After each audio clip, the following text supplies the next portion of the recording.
Dare watched Kenzie fight with something within herself, but knew there was nothing he could do if she weren't willing to share.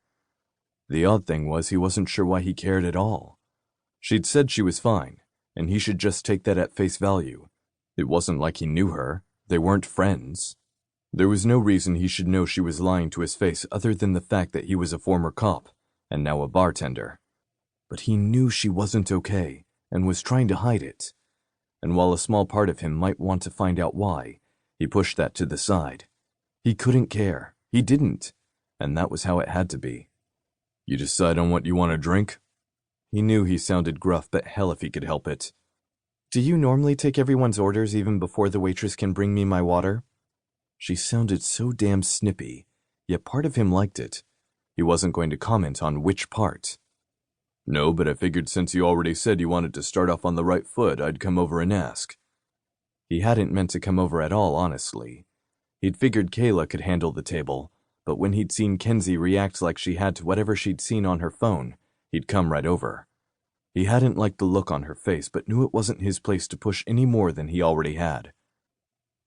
Oh, she said after a moment, and seemed to gather herself.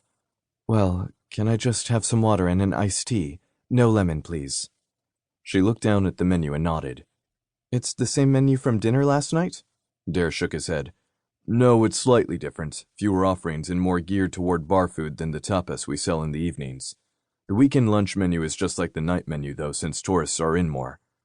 Kenzie nodded, her face set in concentration. You sound like you know what you're doing. Dare just stared at her when she looked up and winced. Family's been at it for a while now. Pretty sure we can handle the menu of our bar. I'll get Kayla over here to help you with your order. Sorry, she said quickly. I didn't mean to sound like such a witch just then. She let out a breath, and Dare folded his arms over his chest. Kenzie rubbed him the wrong way, and he didn't know if it was because of her iciness or the fact that his parents had hired her without talking to the family first.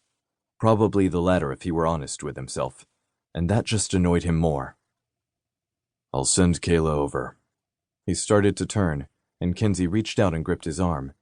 He hadn't realized he'd been standing so close. He didn't pull away from her touch, but he wanted to. He hadn't been expecting the burn from a woman who'd basically just called herself ice. I'm sorry, she repeated, meeting his gaze. I had a phone call earlier that rattled me, but that's no excuse. I told you before that I wanted to get off on the right foot, and I can't seem to find that with you. Dare nodded. Understood.